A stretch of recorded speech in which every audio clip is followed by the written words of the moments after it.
Hello students, welcome in Anuj classes, and today I start first chapter of physics class 9 motion. What is chapter motion? I think आप सभी लोग जो है इस motion word से अच्छी तरीके से परिचित होंगे।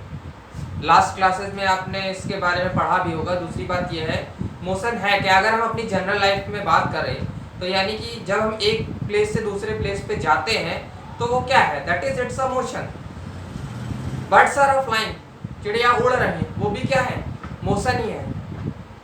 The train change their position from one place to another place, that means train goes Lucknow from Sitapur, ठीक है, यानी कि सीतापुर से लखनऊ जाती है तो what is process, that means it is a process of motion. Motion का मतलब क्या है कि हम जब एक प्लेस से दूसरे प्लेस पर अपनी पोजीशन को चेंज करते हैं तो वो हमारा क्या कहलाता है, मोशन कहलाता है। Okay, so let us start our chapter motion. और इस मोशन में जो हम लोग पढ़ेंगे, थोड़ा सा हम लोग दो तीन चीज़ों के बारे में जान लें कि मोशन है क्या। इसमें हम लोग पढ़ने क्या वाले हैं, एक तो पढ़ने वाले हैं कि what is a rest, what is a motion, then ये जो दोनों टर्म्स हैं वो रिलेटिव है तो क्यों है, उसके बारे में हम डिस्कशन करेंगे। देन फिजिकल क्वांटिटीज रहेंगी हमारी, वेक्टर क्वांटिटीज, स्केलर क्वांटिटीज के बारे में बात करेंगे, फिर डिस्टेंस डिस्प्लेसमेंट के बारे में बात करेंगे, ठीक है। इतना हम आज बात करने वाले हैं इस चैप्टर से। ओके, सो हम बात करते हैं, स्टार्ट करते हैं चैप्टर अपना। और एक वर्ड आता है mechanics.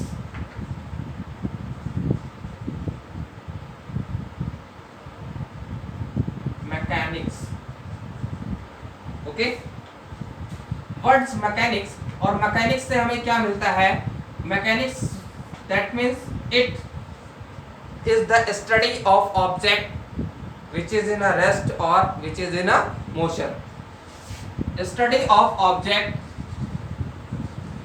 study of object at rest or motion।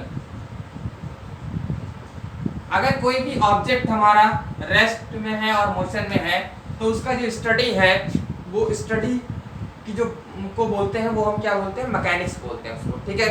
अब इस मैकेनिक्स के दो पार्ट्स होते हैं, ठीक है। एक हमारा होता है काइनेमेटिक्स, काइनेमेटिक्स होता है, और दूसरा होता है डायनेमेटिक्स, ठीक। अब काइनेमेटिक्स में क्या होता है, काइनेमेटिक्स में क्या होता है कि study of motion, study of motion with time, यानी कि काइनेमेटिक्स में कौन कौन सी चीजें आएंगी मोशन की, वो आएंगी अगर टाइम के अकॉर्डिंग ऑब्जेक्ट अपनी पोजीशन चेंज कर रहा है तो वो हमारा कौन सी ब्रांच में आएगा, काइनेमेटिक्स की ब्रांच में आएगा, ठीक है। ये थोड़ा सा हम आपको इसलिए बता दे रहे हैं कि जब आप नेक्स्ट क्लास में फर्स्ट ईयर में जाएंगे तो इन वर्ड्स को आपको फेस करना पड़ेगा, मैकेनिक्स क्या है, काइनेमेटिक्स क्या है, डायनामिक्स क्या है। Okay, then after I start our chapter. देन अब डायनामिक्स की बात आई तो डायनामिक्स में क्या होता है कि हम ये क्या देता है कि हमारा ओरिजिन प्रोवाइड कराता है कि कहां से मोशन ओरिजिनेट हो रहा है, ठीक है। ओरिजिन ऑफ मोशन और कॉज ऑफ मोशन, इन दोनों की बात हम किस में करते हैं, हम लोग डायनामिक्स में बात करते हैं कि कहां से हमारा ओरिजिन स्टार्ट हुआ, यानी कि मोशन जो है वो कहां से स्टार्ट हुआ है और उसका कॉज का यानी कि किस कारण से मोशन हो रहा है, दैट्स क्लियर। तो ये हमने बात कर ली कि मैकेनिक्स क्या है, study of object at rest और motion. Then it has two branches, first is the kinematics and the second is the dynamics. Kinematics क्या है कि study of motion with the time, अगर हम मोशन की स्टडी टाइम के according कर रहे हैं तो वो हमारा क्या कहलाता है, काइनेमेटिक्स कहलाता है। दूसरा कॉज ऑफ मोशन की हम बात किस में करेंगे, डायनामिक्स में बात करेंगे। Okay, then after I start our chapter motion. Motion में जो जो चीजें हैं वो हम वन बाय वन बात करने वाले हैं। तो सबसे पहले बात हम कर लेते हैं कि जो लिविंग और नॉन लिविंग थिंग्स हैं, लिविंग थिंग्स आई थिंक आप लोगों को पता है कि लिविंग थिंग दैट मीन्स हम लोग जैसे हैं या जीव जंतु हैं, पेड़ पौधे, वो सब हमारे किस में आते हैं, लिविंग थिंग्स में आते हैं। दूसरे नॉन लिविंग्स में क्या है, टेबल है, चेयर है, ठीक है, फैन है, वो सब किस में आते हैं, नॉन लिविंग में आते हैं। तो लिविंग थिंग्स की बात करते हैं कि हम लोग क्या करते हैं, एक प्लेस से दूसरे प्लेस पे हम लोग ट्रांसफर हो सकते हैं। ठीक, घर से स्कूल आ रहे हैं, घर से मार्केट जा रहे हैं, ठीक, चिड़िया उड़ रही है, birds are flying, then blood is flowing in our body, यानी कि जो खून है वो हमारा बह रहा है, ठीक, water is flowing in the rivers, so this is the process of motion. तो ये लिविंग थिंग्स में जो प्रोसेस है वो हमारा, हमने बात करी कि उसमें भी मोशन होता है। दूसरी बात, नॉन लिविंग थिंग्स में क्या है, without any help they never change their position, यानी कि जो नॉन लिविंग थिंग्स है वो हमारी किसी दूसरे की हेल्प से बिना वो अपनी पोजीशन को चेंज नहीं कर सकती। अगर टेबल चाहे तो क्या अपने आप अपनी पोजीशन को चेंज कर सकता है? नहीं कर सकता। जब तक हम उसको उठा के एक प्लेस से दूसरे प्लेस पे नहीं रखते हैं तब तक क्या होगा, वो टेबल अपनी पोजीशन को चेंज नहीं करेगी। हाँ, when I take the chair and place it from one place to another place, then it change their it's a position, okay, then it's change its position. That's clear. So this is the process of a motion in a living and a non-living thing. Then अब हम बात करते हैं, जब motion और non rest की बात करते हैं, मोशन और रेस्ट की बात करते हैं, दो वर्ड्स हमारे हैं, एक है मोशन और दूसरा है रेस्ट। तो इनकी बात करने से पहले हम एक पॉइंट और बात कर लेते हैं कि इनका डिस्कशन करने से पहले कि अगर हम किसी ऑब्जेक्ट को हमें ये बताना है कि वो मोशन में है या रेस्ट में है, तो उसके पहले हमें एक origin point, that means reference point set करना पड़ेगा, जिसके रेफरेंस पॉइंट्स हमें सेट करना पड़ेगा जिसके रेस्पेक्ट में हम बात करेंगे। ठीक है, तो जब तक हम रेफरेंस पॉइंट सेट नहीं कर लेते या रेफरेंस पॉइंट फिक्स नहीं कर लेते तब तक हम ये नहीं बता सकते कि वो हमारा ऑब्जेक्ट रेस्ट में है या मोशन में है। हमें एक ऑब्जेक्ट या एक ओरिजिन पॉइंट जरूर सेट करना पड़ता है जिसके रेस्पेक्ट में हम बात करेंगे। ठीक, जैसे बात करें कि अगर हम बस में बैठे हुए हैं, ठीक, एंड बस क्या है, एक स्पीड से चल रही है, ठीक, जब हम बस के बाहर देखेंगे तो हमें क्या होगा कि जो भी बाहर चीजें हैं, पर्सन्स हैं, व्हीकल्स हैं, ट्रीज वगैरह हैं, तो वो हमें क्या होगा, मोशन में यानी कि चलते हुए दिखाई देंगे। तो अब हम क्या किया, हमने अपने को क्या किया कि स्टेशनरी यानी कि फिक्स पॉइंट मान लिया और अपने उस फिक्स्ड पॉइंट के रेस्पेक्ट में हम उन चीजों की बात कर रहे हैं, that means trees, persons, vehicles which are outside from the bus. Clear? तो इन चीजों के लिए, इन दोनों टॉपिक्स को बात करने से पहले हमें इस बात को सेट करना पड़ेगा कि हम जो भी ये बात करेंगे तो उसमें क्या होगा कि एक रेफरेंस पॉइंट होगा और उस रेफरेंस पॉइंट्स के रेस्पेक्ट में ही हम बात करने वाले हैं मोशन और रेस्ट की। That's clear? देन अब बात करते हैं कि what is a motion. Okay, what is a motion. अब बात आई कि मोशन है क्या, कि if a body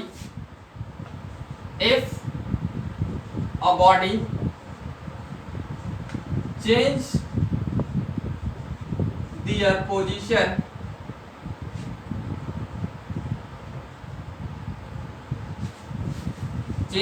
position with respect to time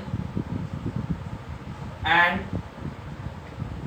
a fixed point, यानी कि अगर टाइम टू टाइम कोई भी बॉडी अपनी पोजीशन को एक फिक्स पॉइंट के से चेंज में ला रही है, that means if a body change their position with respect to time and a fix point, okay, यानी कि फिक्स पॉइंट के रेस्पेक्ट में एक कोई बॉडी है जो टाइम टू टाइम अपनी पोजीशन को चेंज कर रही है, तो then the body is said to be in motion, यानी कि तब हम ये कहेंगे कि वो बॉडी जो है वो हमारी मोशन में है। That's clear? Example, moon rotates around the earth, जो हमारा चंद्रमा होता है वो क्या होगा, अर्थ के चारों तरफ घूमता रहता है, that means the earth is a reference points for moon, यानी कि मून के लिए अर्थ क्या है, वो एक रेफरेंस पॉइंट्स है और वो घूमता रहता है उसके चारों तरफ। ठीक, दूसरी बात कि अगर हम बात करें कि when I start our journey from our home, then after 5 minutes I was at school, then after 10 minutes I was at Lucknow, then after 1 hour I was in Sitapur. That means I am changing my position with respect to time, so I am in motion. Okay, यानी कि तब मैं क्या कहूंगा, यानी कि मैं किसमें होऊंगा, मोशन में कहलाऊंगा। ठीक, अगर एक कार है, सपोज दैट एक कार है, उसने सीतापुर से जर्नी स्टार्ट करी, कहां से स्टार्ट करी, सीतापुर से जर्नी स्टार्ट करी, और 10 मिनट के बाद वो सीतापुर से 10 किलोमीटर डिस्टेंस पे होता है। क्लियर, देन अगेन 10 मिनट के बाद फिर से वो 10 किलोमीटर के डिस्टेंस पे होता है। दैट मीन्स हर 10 मिनट्स पे या वो अपनी पोजीशन को चेंज कर रहा है, तो देन वो जो कार होगी वो क्या कहलाएगी, क्या कहलाएगी, मोशन में कहलाएगी। अब बात करते हैं हम रेस्ट की। What is the rest? Rest इसका अपोजिट है कि if a body does not change their position, rest की बात क्या है कि if a body does not change their position with respect to time and a fixed point. Clear? यानी अगर कोई बॉडी है जो अपनी पोजीशन को चेंज नहीं कर रही है, तो वो हमारा क्या कहलाता है, तो body is said to be in rest. Okay, example, एक चेयर है, रूम में पड़ी हुई है, मैंने 9 AM पे देखा वो चेयर वहीं पे पड़ी हुई थी, 10 AM पे देखा वो वहीं पे पड़ी हुई थी, 11 पे देखा सेम पोजीशन पे थी, तो that means chair is not changing it's a position. Okay, so chair is said to be in rest position. That's clear? Okay, I think you understood ki what is a motion and what is a rest. Motion, that means if a body is change their position with respect to time is said to be in motion, and if body does not change their position with respect to if bodies does not change their position with respect to time is said to be rest. That's clear? But these both terms are relative. ये दोनों जो term है ना, motion and rest, ये एक दूसरे से क्या है, रिलेटिव है। अब इस बात को हम कैसे प्रूव करेंगे, relative. Okay, motion and rest are relative terms. Okay, motion और रेस्ट हमारे रिलेटिव टर्म्स हैं। कैसे? सपोज हम एक बस में जा रहे हैं, ठीक, बस में बहुत सारे पैसेंजर्स हैं हमारे साथ में, ठीक। When I see outside the bus, then I am seeing that कि trees are in motion, vehicles are in motion, farmers who are working in field are also in a motion. Clear? So when I am seeing from bus, then other objects which are outside are as in motion, यानी कि वो हमें क्या लग रहा है कि वो हमारे मोशन में है। क्लियर? फिर हम बात करते हैं जो अदर पैसेंजर हमारे साथ में बैठे हुए हैं। फिर हमने बस के अंदर देखा जो पैसेंजर हमारे बैठे हुए हैं या other things which are kept inside the bus are in rest, because the persons and the objects which are kept inside the bus are not changing their position with respect to time, so it is in rest position with respect to me, यानी कि मेरे एवज में वो क्या है, rest position में। तो यानी कि हमारे साथ में जो बैठे हैं लोग वो हमारे साथ में क्या है, रेस्ट में, और हम ही से कुछ लोग क्या हैं, मोशन में दिखाई दे, मोशन में है। That's clear. हमने क्या किया, अपना एग्जांपल लेके हमने प्रूव कर दिया कि जो हमारे साथ में बैठे हैं वो रेस्ट में हैं, ठीक है, और जो बाहर हैं वो हमारे क्या हैं, मोशन में है। तो that means motion and rest are relative terms. Okay friends, अगर हम विद डेफिनेशन की बात करें कि हाउ कैन आई अंडरस्टैंड कि motion and rest are relative terms, then an object can be in motion in relation to one object while it can be at rest in relation to another object at the same instant of time। यानी हमने एक example आपको लिया था बस वाला कि उसमें हम बैठे थे, हमारे साथ में पैसेंजर थे और कुछ जो आउटसाइड थे, उनका एग्जांपल लेके मैंने बताया कि अगर एक ऑब्जेक्ट है, ठीक, an object can be in motion in relation to one another, यानी कि वही ऑब्जेक्ट एक ऑब्जेक्ट के साथ मोशन में रहता है और वही ऑब्जेक्ट एक दूसरे ऑब्जेक्ट के साथ रेस्ट में रहता है सेम इंस्टेंट ऑफ टाइम, यानी कि सेम टाइम पे, तो वो हमारे क्या शो करता है, that means motion and rest are relative term. That's clear. I think you understood with the help of examples, and this is the definition कि how can you write motion and rest are relative terms. Okay, so after it I explain कि how many types of motion, that means types of motion. बहुत सारे types का motion रहता है, उसमें से कुछ हम बात करने वाले हैं कि कौन कौन से टाइप्स का मोशन रहता है।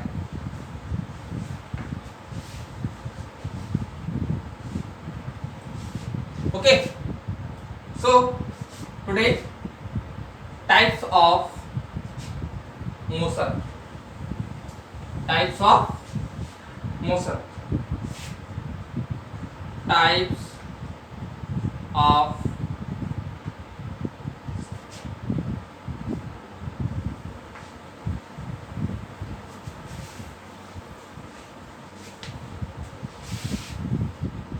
motion, types of motion। First type रहता है रेक्टिलिनियर, और लीनियर मोशन भी बोल सकते हो, linear motion। okay, what is a linear motion?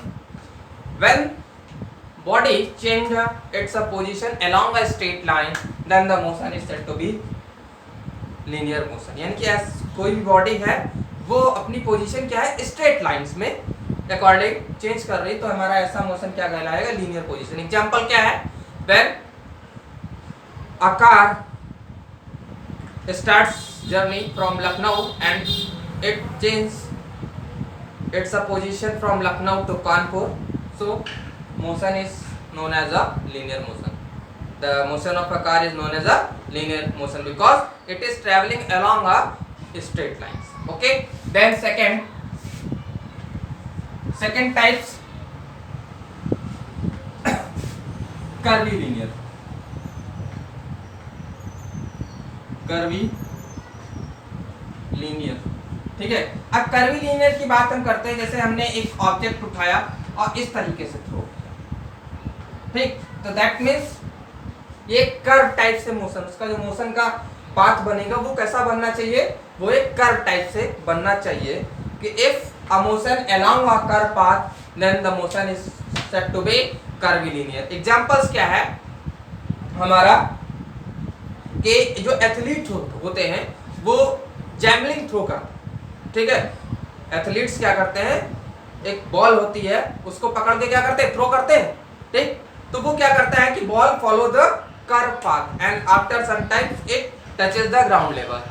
That's clear. So javelin throw is the examples of a curvilinear motion. Okay, then circular path क्या बोलते हैं, circular motion, circular motion. If a motion along a circular path, then the motion is said to be a circular motion। Clear? अब इसको क्या बोलोगे, इसका examples क्या हो सकता है, क्या हो सकता है भाई?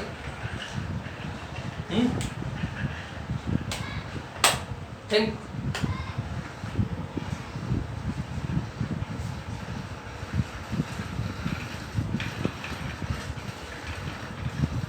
अरे सिंपल सी बात है यार कि एथलीट्स हमारे क्या करते हैं, एक कर्व बना होता है गोल गोल ऐसे ऐसे, ठीक इस तरीके से बना होता है ना, इस तरीके से ट्रैक बना होता है सर्कुलर ट्रैक, उस पे क्या करते हैं, रन करते हैं। तो यू कैन टेल मी कि the circular tracks which is followed by the athlete is the type of circular motion. यानी कि जो एथलीट्स होते हैं वो जब वो सर्कुलर ट्रैक्स पे रन करते हैं तो वो जो मोशन होता है वो हमारा क्या कहलाता है, सर्कुलर मोशन कहलाता है। दूसरी बात क्या है कि फैन के जो ब्लेड है ना, फैन के ब्लेड्स वो क्या करते हैं, घूमते रहते हैं ना भाई, तो वो क्या करते हैं, राउंड सर्कुलर एक सर्कल में घूमते हैं ना, तो that means the motion by blades of fan is also examples of a circular motion. Okay, then periodic motion. Next अगर हम बात करते हैं तो पीरियडिक मोशन होता है, ठीक।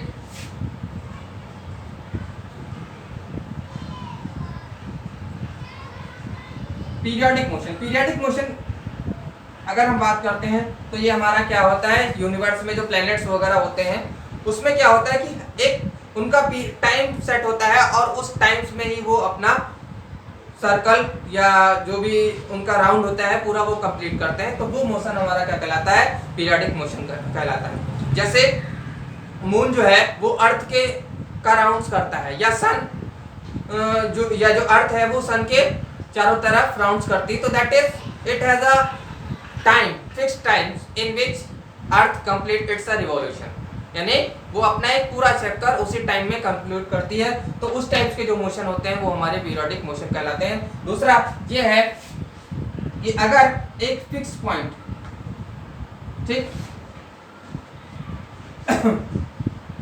क्लियर, देन फिफ्थ हमारा ऑक्सीलेटरी है, ऑक्सीलेटरी। ओके, ऑक्सीलेटरी मोशन का एग्जांपल्स क्या है, आप लोगों ने देखा होगा घरों में एक घड़ी होती है, ठीक, पेंडुलम, उसमें क्या होता है, एक फिक्स पॉइंट्स होता है और उसके एक पहले इधर जाता है, फिर इधर जाता है, फिर इधर जाता है, फिर इधर जाता है, that means a motion of a pendulum is the examples of oscillatory motion.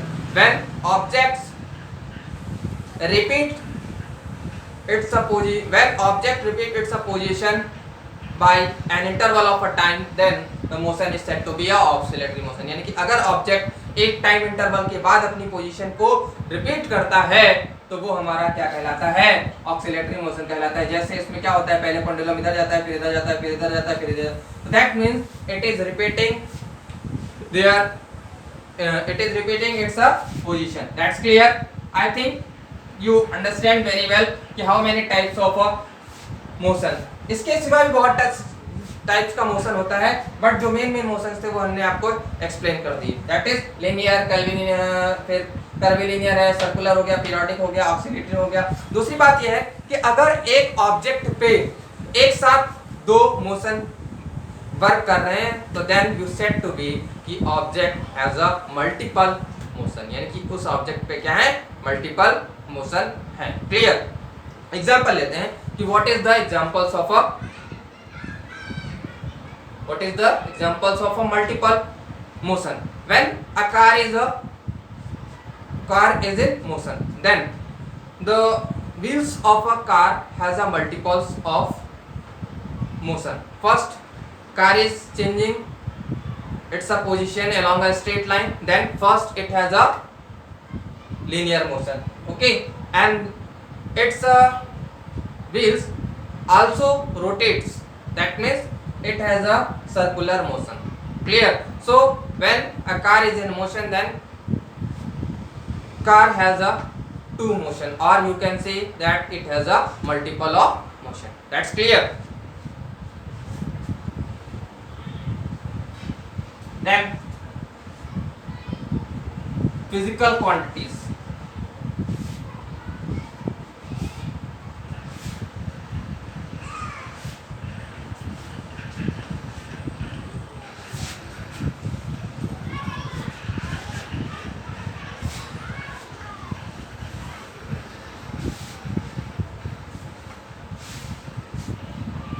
Okay, then physical quantities की बात करते हैं, और दो फिजिकल क्वांटिटीज हमारी होती हैं, एक होती है वेक्टर क्वांटिटीज और एक होती है scalar quantities.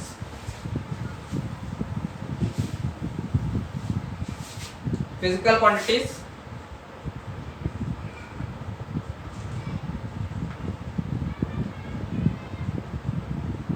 Okay, first vector and second scalar, ठीक है। ऐसी फिजिकल क्वांटिटीज का मींस क्या है, दैट मींस जो क्वांटिटीज हमारी फिजिक्स में यूज होती हैं उन्हें हम लोग क्या बोलते हैं, फिजिकल क्वांटिटीज बोलते हैं। जैसे स्पीड है, टाइम है, वेलोसिटी है, फोर्स है, मोमेंटम है, like this, that's clear. Okay, then it has a physical quantities are are two types, first vector and second scalar, और you say that first scalar and second is a vector, कुछ भी बोल सकते हैं। First scalar हम बात करेंगे और दूसरी बात करेंगे वेक्टर की बात करेंगे, ठीक है। अब स्केलर में क्या है कि अ physical quantities which have a only magnitude, यानी कि अ फिजिकल क्वांटिटीज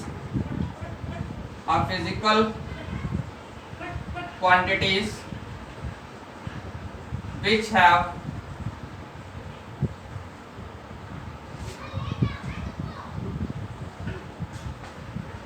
ओनली मैग्नीट्यूड, यानी ऐसी फिजिकल क्वांटिटी जिसमें सिर्फ मैग्नीट्यूड होता है, डायरेक्शन नहीं होता है, वो हमारी क्या कहलाती है, स्केलर क्वांटिटी कहलाती है। जैसे डिस्टेंस, एग्जांपल अगर हम बात करेंगे तो एग्जांपल हमारा क्या कहलाएगा, एग्जांपल हो जाएगा डिस्टेंस, क्योंकि हम इस पर सिर्फ और सिर्फ मैग्नीट्यूड की बात करते हैं, इसमें डायरेक्शन की कोई भी बात नहीं करते। जैसे हम बोले क्या कि सीतापुर से लखनऊ की डिस्टेंस कितनी है, दैट इज 90 किलोमीटर, ओके। तो it has no requirement of a direction, clear। then speed, clear। Speed अगर हमने बोली 40 किलोमीटर पर आवर, ये नहीं बताना है किस डायरेक्शन में, अगर डायरेक्शन में बात आ जाएगी तो वो क्वांटिटी हमारी क्या कहलाती है, वेक्टर क्वांटिटी कहलाती है, that's clear.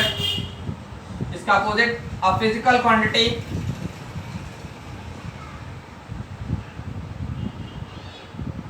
A physical quantities which have magnitude as well as direction are known as vector quantity, clear। ऐसी फिजिकल क्वांटिटी जिसमें मैग्नीट्यूड के साथ साथ डायरेक्शन की भी रिक्वायरमेंट रहती है या डायरेक्शन होता है, वो हमारी क्या कहलाती है, वेक्टर क्वांटिटीज कहलाती है। एग्जांपल डिस्प्लेसमेंट, अगर हम डिस्प्लेसमेंट की बात करेंगे तो उस पर डायरेक्शन बताना पड़ेगा कि ईस्ट जा रहे हैं कि वेस्ट जा रहे हैं, तो that means a body is in east और a west from the fixed point, okay. Then velocity, clear. Acceleration, so these are the some examples of a vector quantities, that's clear। I think you understood what is a scalar and what is a vector, that means a quantities which have a only magnitude are known as the scalar quantities, and a quantities which have a magnitude as well as a direction is known as a vector quantities, that's clear, okay। then after that I start new topic, distance and displacement,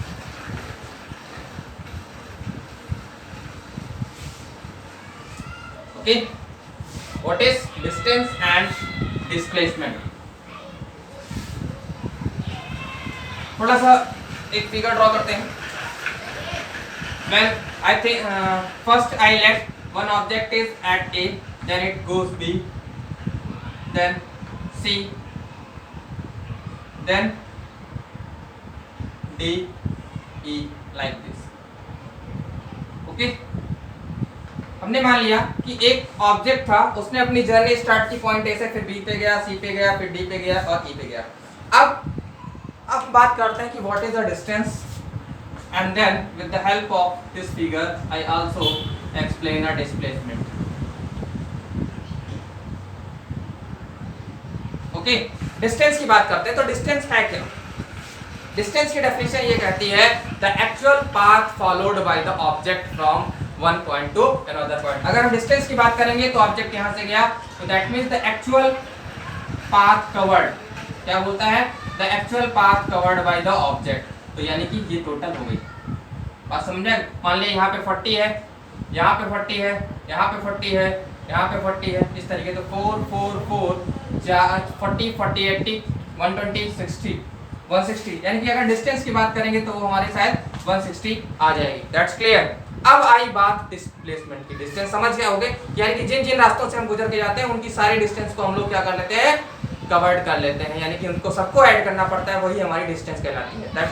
that's clear. That means the actual path covered by the object is known as a distance. Clear? The actual path covered, it is a scalar quantity. ये हमारी scalar quantity है। क्या है? Scalar quantity है। Clear? दूसरी बात, इसकी अगर हम एसआई यूनिट की बात करते हैं तो वो हमारी क्या होती है, मीटर होती है। क्लियर? देन अब आई बात डिस्प्लेसमेंट की। तो डिस्प्लेसमेंट की अगर हम बात करें तो डिस्प्लेसमेंट हमारे ये कहता है कि that is the shortest distance between the final and initial point. Shortest distance between final and initial point. अगर हम बात करें डिस्प्लेसमेंट तो ए और ई से ये जो रास्ता चुनेगा, ये जो डिस्टेंस उसकी आएगी, वो उसका क्या कहलाएगा, ये उसका कहलाएगा डिस्प्लेसमेंट। क्लियर? वो उसका क्या कहलाएगा, डिस्प्लेसमेंट कहलाएगा, यानी कि ए जो है it is displacement. That's clear. तो डिस्प्लेसमेंट क्या हो गया, the shortest distance between final and initial point. तो फाइनल हमारा ये था ई, इनिशियल हमारा ए था। Okay, I think you understand कि what is the distance and what is the displacement. Then displacement is a vector quantity. ये हमारी क्या है, वेक्टर क्वांटिटी है। एसआई यूनिट क्या है इसकी, एसआई यूनिट इसकी भी मीटर ही है। क्लियर? अगर हम बात करें कि when anyone ask what is the difference between distance and displacement, first you set the definition what कि the actual path followed by the object is known as the distance, whereas the displacement में क्या right करना है आपको, displacement में आप right करेंगे कि the distance between final and initial point is known as a displacement. It is a scalar quantity, it is a vector quantity. That's clear. दूसरी बात, it is positive, always positive, यानी कि distance हमारा कभी भी negative में नहीं हो सकता, डिस्प्लेसमेंट हमारा नेगेटिव भी हो सकता है। Clear? That's clear. So these are the some differences between distance and the displacement, and in next class I will provide the next topics of that chapter. Okay student, if you find any problem in today's section, please comment in the comment box. Thank you. Have a nice day.